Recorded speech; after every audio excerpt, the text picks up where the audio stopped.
Bom dia, meus irmãos, graça e paz. Que a graça de nosso Senhor Jesus Cristo possa estar arraigada em vossos corações, tanto os presentes aqui nesta manhã, quanto daqueles que estão na sua casa, assistindo o nosso culto. Que Deus possa te abençoar, que Deus possa derramar a graça dele sobre a tua vida e que você possa ser muito abençoado neste dia que o Senhor fez e nos permitiu acordarmos nele.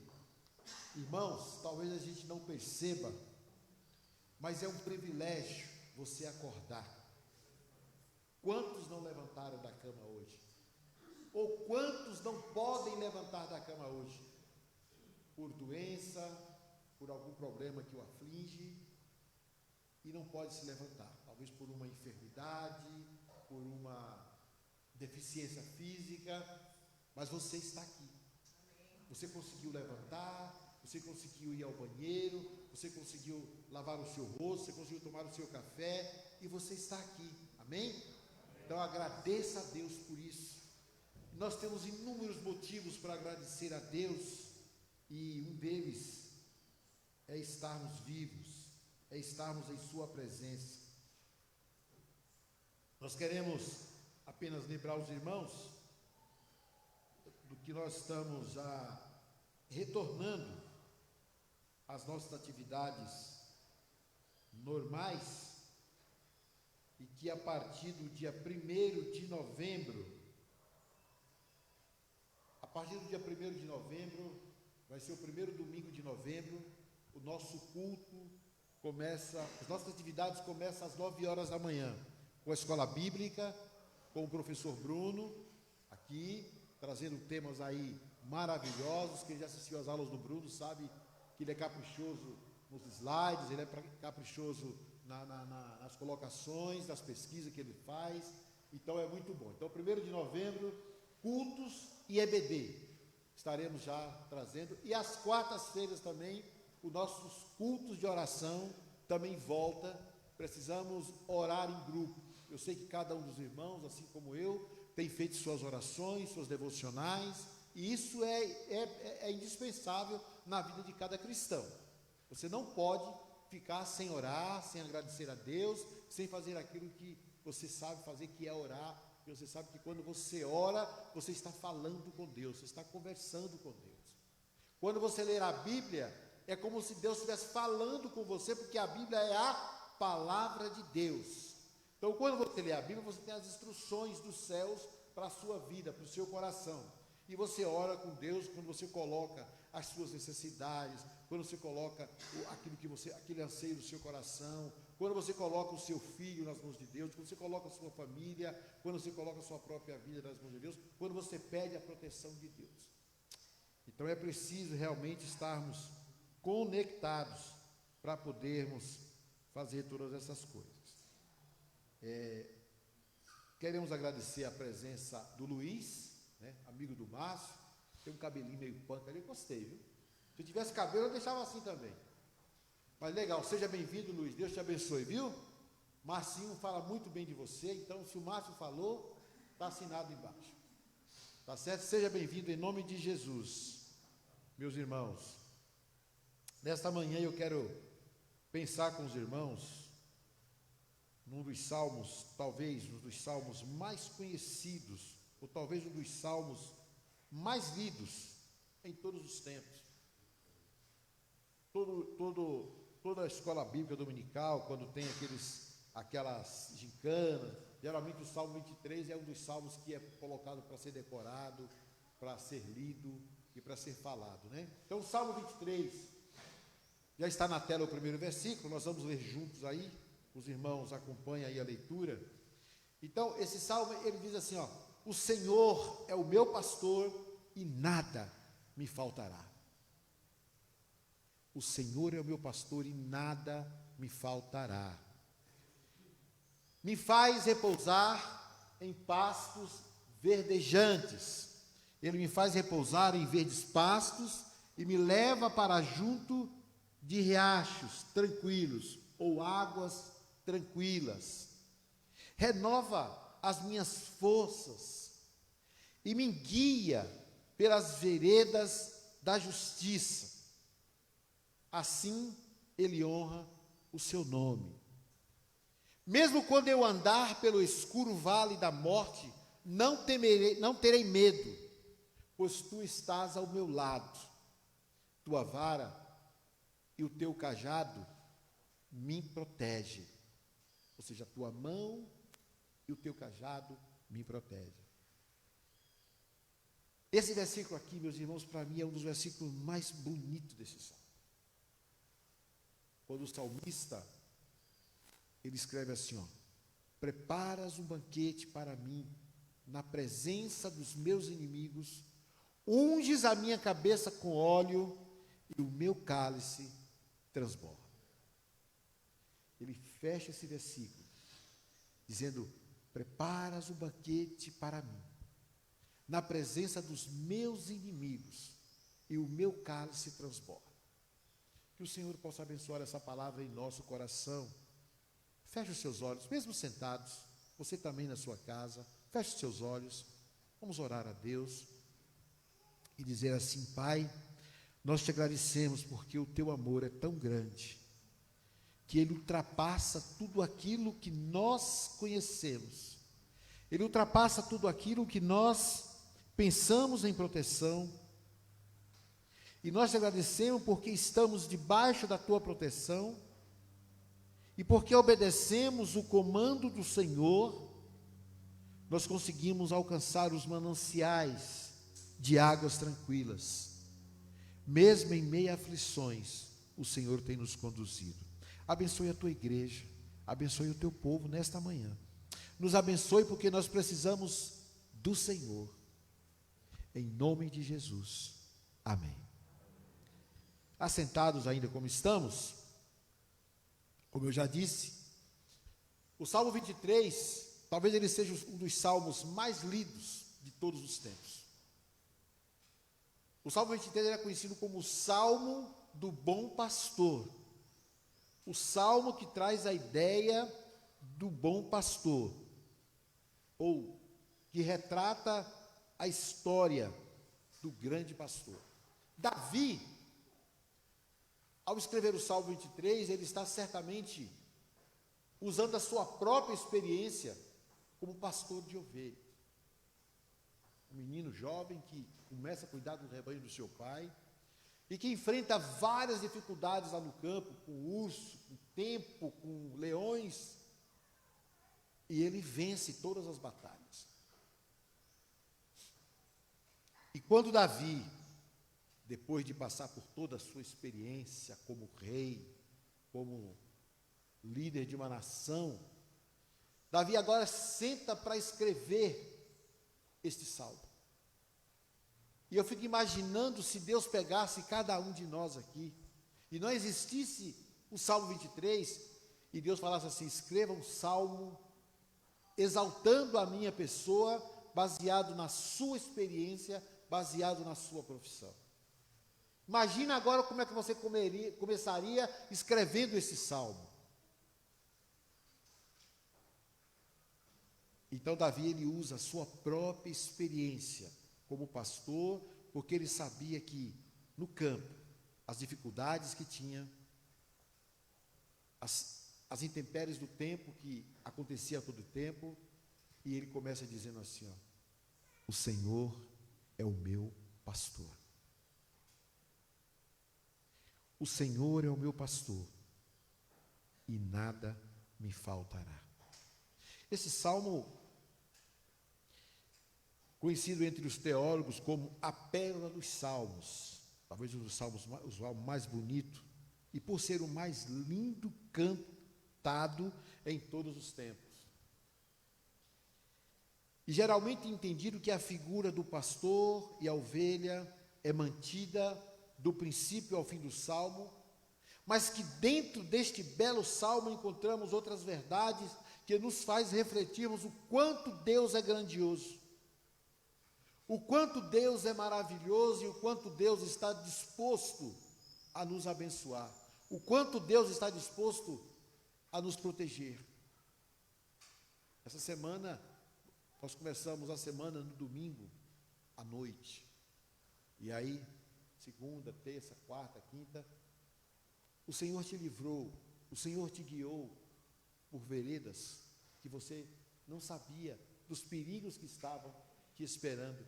Mas o Senhor te guiou, o Senhor te conduziu, e você está aqui. O Senhor abriu portas e quebrou grilhões que você não enxergava, mas o Senhor quebrou. E o Senhor permitiu que você estivesse aqui. E quais as verdades que nos faz refletirmos sobre a grandiosidade de Deus? Primeiro que nesse versículo primeiro, do Salmo primeiro, ele demonstra que Ele é a nossa provisão. Deus é a nossa provisão. Quando diz que o Senhor é o meu pastor e nada me faltará. E aqui eu quero chamar a sua atenção um pouquinho. O Senhor é o meu pastor e nada me faltará. O que é esse nada me faltará? Será que é só momentos de alegria?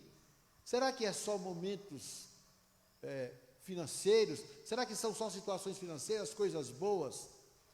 Mas nós estamos, mesmo sendo cristãos e estando debaixo das mãos de Deus, nós ficamos doentes, nós batemos carro, nós somos assaltados, nós estamos sujeitos a uma bala perdida. Estamos ou não estamos? Estamos sujeitos a ser contaminados pelo coronavírus. Mas o texto diz que o Senhor é o meu pastor e nada me faltará. Então, mesmo que aconteça todas essas situações adversas em nossa vida, não nos faltará a proteção do Senhor. Amém? A proteção do Senhor não nos faltará, porque mesmo em meio a essas situações, o Senhor está comigo, Ele é o nosso pastor e Ele nos conduzirá. Irmãos, e quando você experimenta a glória de Deus, somente quem obedece o comando do seu pastor consegue alcançar os mananciais de águas tranquilas e tem paz em meio à aflição. Mesmo quando você passa por situações adversas, situações difíceis, mas quando você obedece o seu pastor, quando você obedece a Deus, quando você está debaixo do comando de Deus, essas aflições e essas dificuldades que surgem no dia a dia, elas são minimizadas pela graça e pela misericórdia do amor de Deus sobre as nossas vidas. E nós vamos passando, e nós vamos trilhando, e nós vamos continuando, e nós vamos alcançando cada vez mais os céus. Nós vamos alcançando cada vez mais os degraus para chegar aos céus. Porque Deus nos prometeu e Ele está no comando de nossas vidas. A figura do pastor retrata para a humanidade carente e desiludida que Deus é o grande pastor que provê as necessidades do seu povo. E é interessante que essa provisão, ela não está alinhada só com a igreja, mas Deus provê também a provisão para aqueles que não obedecem a sua palavra.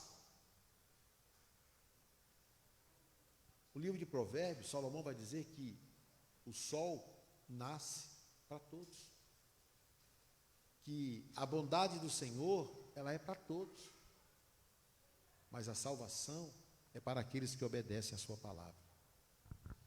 Eu sempre costumo dizer que o mundo experimenta o cuidado de Deus, mas a igreja, ela vive as bênçãos de Deus, que é diferente uma coisa da outra. Bênção é quando você vive debaixo da proteção de Deus, e você espera, e você busca, e Deus olha para você, e Deus vê a necessidade do seu coração, quando você clama, quando você se derrama diante do altar, e Ele diz assim, essa bênção é tua, meu filho, eu vou te dar, vou derramar sobre você. E quando você menos espera, você está vivendo essa bênção. Talvez você nem percebeu a hora que essa bênção chegou na sua casa, ou chegou na sua vida, mas de repente você está vivendo essa bênção. Fala, pera, um dia desse eu estava reclamando E agora eu estou vivendo essa bênção. Às vezes você tem um carro usado, um carro velho, e você fala, Senhor, eu queria tanto um carro novo. E você vai aqui meio que acostumando com aquele carro velho. E ele quebra, e ele é puxado, ele empurra, ele vai no mecânico. Mas de repente você está dirigindo um carro zero. E você fala, nossa, olha, Deus me abençoe, eu comprei um carro zero. E você se alegra, porque o Senhor é o nosso pastor, e nada nos faltará. Amém? Irmãos, o texto continua nos dizendo que o pastor, nesse contexto desse salmo, é aquele que protege as suas ovelhas com sua própria vida. O Senhor é aquele que dá a sua vida pelas ovelhas. No contexto pastoreio, tem aquele hino canado, as 99 ovelhas, né, que diz que uma ovelha se perde, e o pastor ele deixa as 99 no curral, guardadinha, protegida, e vai atrás daquela ovelha. E no deserto, logicamente que no deserto não tinha currais de ovelha. E no deserto, por ser aberto, tinha predadores, tinha lobos, tinha animais que durante a calada da noite tentavam pegar as ovelhas. O que os pastores faziam? Procurava durante o dia um local onde, uma gruta, onde eles poderiam colocar as ovelhas, e eles vinham e deitavam na porta do curral, com o seu cajado, para afugentar os animais. Aí nós sabemos que altas horas da noite o sono chega, e a gente dorme. Quando você está dormindo, você está indefeso. E aqueles pastores colocavam as suas vidas ali, até em favor das suas ovelhas. Então, o Salmo traz essa proposta. Deus, encarnado em seu Filho, Ele entrega a sua própria vida por amor da igreja, por amor a nós. O Senhor subiu naquela cruz como Jesus, porque Ele te amou, porque Ele me amou, porque Ele sabia que eu e você precisávamos ter as nossas algemas quebradas, as nossas algemas destruídas das garras do diabo. E é por isso, meus irmãos, que hoje nós podemos cantar: eu te louvo, eu te adoro, eu te amo. Segunda visão desse texto, meus irmãos, é que o Senhor, o pastor, Ele é a nossa direção.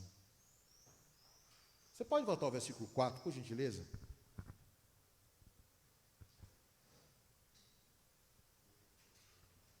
Olha o versículo 4, o que diz para nós, irmãos. Mesmo quando eu andar pelo escuro vale da morte, eu não temerei medo, pois tu estás ao meu lado, a tua mão e o teu cajado me protegem. O Senhor é a nossa direção. E mesmo quando estamos em locais inseguros, o Senhor está conosco. O salmista ele fala: mesmo quando eu andar pelo escuro vale da morte, não temerei mal algum, porque o Senhor está comigo. O Senhor é a minha direção.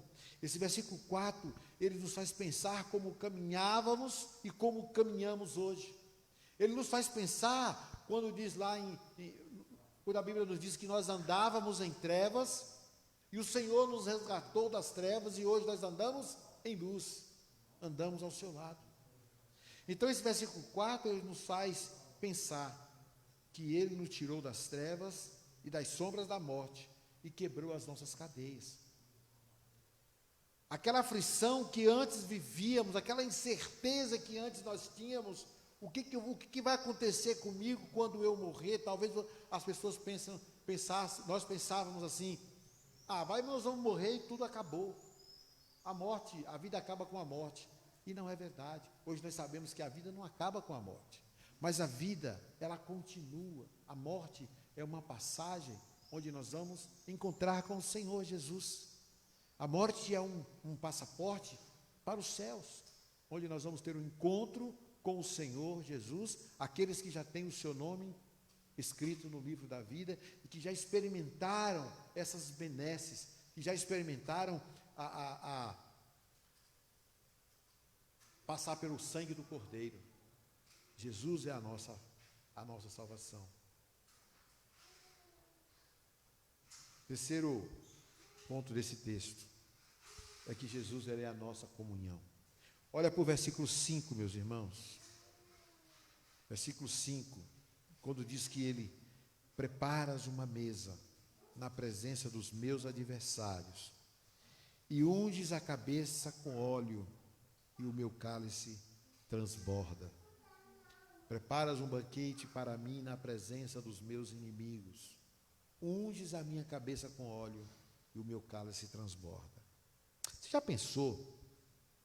Você está em uma cerimônia, onde naquela cerimônia tenha várias pessoas que olham para você e falam assim, você não passa de um zero à esquerda, você não é ninguém. Aí vem o dono da festa, e fala assim, ó, Givaldo, levanta, senta aqui nessa mesa. Aí Givaldo vem, senta naquela mesa, aí ele vai, pega o cálice e unge a cabeça dele com óleo. Ungir uma pessoa com óleo em uma cerimônia era sinal de honra e de respeito. Era sinal de que aquela pessoa tinha um valor. E sabe o que o salmista está dizendo? É que o Senhor vai preparar uma mesa, vai preparar um banquete, e Ele vai te ungir na presença de todos, dizendo que você tem valor, que você é alguém especial. Então ele fala, vai preparar um banquete para mim na presença dos meus inimigos, e vai ungir a minha cabeça com óleo, e o meu cálice, a minha mesa vai ser farta, meu cálice vai transbordar, eu vou ter fartura de todas as coisas. Davi está dizendo isso. A nossa comunhão, ele diz que nesta comunhão, ele vai nos juntar em total harmonia. Ele vai nos dar o privilégio de sentarmos em uma mesa e de dizer, fazemos parte de uma grande família. Então essa demonstração de respeito, de honra, de carinho, que o salmista está retratando, Deus preparará para nós naquele grande dia. E nós estaremos ali, sentados, à mesa com o Senhor, para a honra e glória do nome do Senhor. Meus irmãos queridos, que Deus possa nos abençoar nesta manhã. E o finalzinho desse salmo diz algo que vem para os nossos dias atuais, no versículo 6. Deixa aparecer para nós ver. Olha que coisa interessante. Certamente a bondade e o amor me seguirão todos os dias da minha vida e viverei na casa do Senhor para sempre. Davi está falando aqui, não só de futuro, mas ele fala de presente e de futuro. Enquanto eu estiver debaixo da proteção de Deus, eu terei a sua bondade, eu terei o seu amor, e eles me seguirão todos os dias. Ah, meus irmãos, se cada um de nós tivermos o simples olhar de Deus sobre a nossa vida, nós seremos abençoados. Nós seremos abençoados. Mesmo em meio às aflições, as alegrias vêm.